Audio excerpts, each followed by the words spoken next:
Good morning and welcome to MAQ TV as we continue our coverage leading up to the 2022 US Open T20 tournament. It promises to be the most lucrative and exciting of all the tournaments that we've had, with cash prizes ranging in the range of $150,000, which is an improvement of $50,000 over last year and what has been happening over the previous years. There's also an offer on board to go to 250,000 in next year. So the US Open remains the most lucrative tournament in North America. And this morning we are very privileged to be joined by these good guys from the Night Riders. I think it's let me get that right. UMMC Night Riders. And of course, with us, the owner, Majid Rizvi, and his CEO. He calls him the man, the backbone of the club. That's Mustafa Imani. Good morning, guys. How are you? Good morning. Good morning. We're doing good. Thank you for having us. Well, let's start with Majid. Majid, it's not your first foray into the US Open. You would have been involved in the US Open previously, and you would have had some success with Smart Choice, leading them to the title some years ago. Now, this incarnation of the team, which is now the UMMC Night Riders, I'm sure you're looking to gain similar success. Definitely. And that was one of the biggest achievement for me, being part of a franchise team at that time. I was playing at that time, and Smart Choice from Houston, and we came out, I believe, 2013, which was the first year Smart Choice ever participated in a US Open. And I think with the strength of the team and the chemistry between us, and of course the discipline and the process, we were able to, I believe, beat the Florida Scorpion teams in the final and lift the trophy. So again, I haven't shied away from cricket, just kind of eased up on the playing with so many years. And so but of course, being a cricket lover, and that's one of the biggest passion I have, I've always been involved in cricket, either on the field or off the field. And now, with a lot of going on at work and the business, it's better off for me to be off the field. So we developed the club Night Riders, I would say probably 5 years ago, which was a franchise team, and we started participating in local tournaments within Houston and Texas and gained a little bit experience. And then I believe earlier this year we decided to kind of go big. And Mustafa Himani has been part of the club. He's actually our general manager. He's been the backbone of the club. And with him, we have another individual, Abdul Rahman, who couldn't make it on the call, and a few other folks who have been part of this whole success for us. Back in, I believe, March or April, we participated in the Houston Open, which was one of a decent-sized big tournaments. And us being the underdog, first time being part, we ended up winning it and beating Atlanta Lightning, which was Omar Chand and Ricardo Paul in that game, and lifting the trophy and, of course, the cash money. So that kind of opened the doors and kind of got us excited as a club. And we kind of wanted to come out and play good cricket and bring some good younger guys in the club, along with some seasoned experienced players from US, outside the US, and so on from there. So the journey has been fabulous. And again, we hope to continue this in the coming years. Again, being part of the US Open, something very exciting, and look forward for this for coming years. Imani, let me bring you in here now. Give us an idea of the preparation, the kind of preparation that is going in to having this team participate at the US Open. Yeah, sure, Vinod. Thanks for having me on the call as well. So when we first, as Majid said, at the beginning of this year, when we decided that we're going to go big as a franchise and we'll start participating in these major tournaments, the first thing that we slotted on paper was US Open, because as we all know, US Open is one of the biggest tournaments. It's one of the most coveted trophies that a team can have. And we slotted US Open as one of the major tournaments that we're going to participate. And before that, as a build up, as a prep, we wanted to build our team and our nucleus because oftentimes what happens is teams go into these major tournaments with players who are kind of unknown to them. They come from international, countries, and they can gel as a team. So we wanted to have a team well prepared, played together in many of the tournaments, so that when we go to Florida to play US Open, we should have a nucleus together who've played together, who know each other's strengths and weaknesses. So we decided to participate in other tournaments. We started with Houston Open. We started building our nucleus and our core players. We continued with that in Atlanta Open, and now when it's time to come in and play at US Open, we already know who are our core players, the 6, 7 core players. What are their strengths? What are their weaknesses? And the other thing we believe in is continuity in leadership, with Just Curran being our captain from the get-go, from the start. It helps because for the captain, having the same set of core players available at his disposal helps him make better decisions. So it's been a great ride so far, even though, as Majid alluded, we've been participating for many years in smaller tournaments. But when we decided to go big, it was time to kind of build a team and a brand, UMMC Knight Riders, that that can draw more and more players. And for all the players that have played in our team, they love the culture that we bring in. We are like one big family, and we're not one and done kind of a deal. So a lot of players want to come back and play for us. So the preparation really started in January. We've got a great team, like Majid mentioned, Abdul and a couple of other, Amar and Shaikh. They run our analytics because we believe highly in analytics. And then the services of our player slash coach, who's got a wealth of international experience, Janisar Khan, who's played for Pakistan A, is a well-known figure in US cricket circuit, played for US team.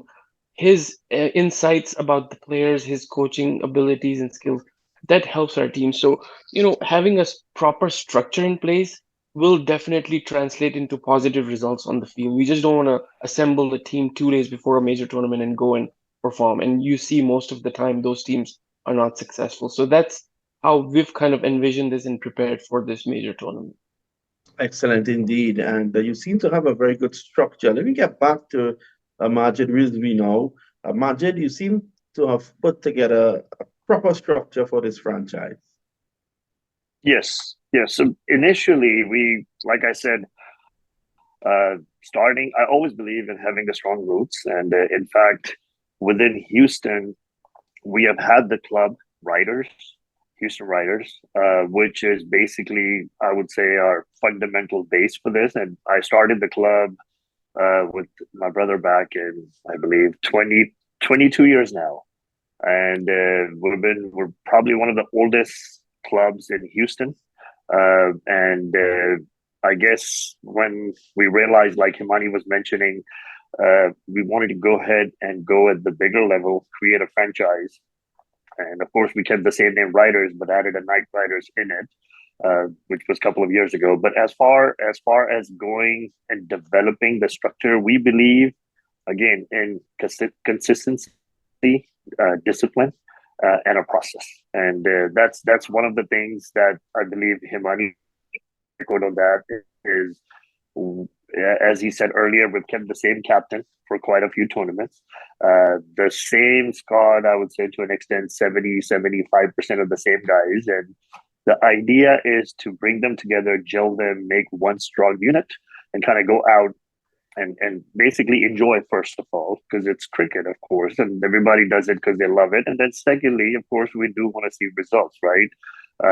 But again, I mean, as far as the process is concerned, Himani also did mention about the folks we have in the back end, which are running high level analytic stuff for us. So for our team, opposition teams, and then that helps the coaches and the management look into the strengths and weaknesses of players and what we can do, how we can help them develop more as far as these tournaments, because these are T20 tournaments, right? So anything can happen any day. And like again, bringing an international player and having him play doesn't mean he's going to perform, because conditions in US are much different compared to where they're coming from, and so on from there. So that's why we kind of keep the core in our team, which is 70-75%, and kind of come out with that culture where the team and the players are enjoying. It doesn't feel like they're here, even though they're getting contracted and paid, and so we never make players feel like that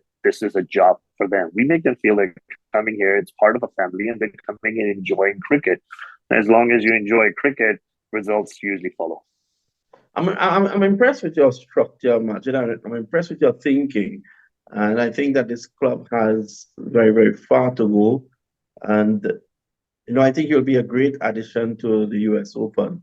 We're looking forward to having your team involved this year. And as your friend Himani was saying, you're going to go all the way and you're going to lift the trophy.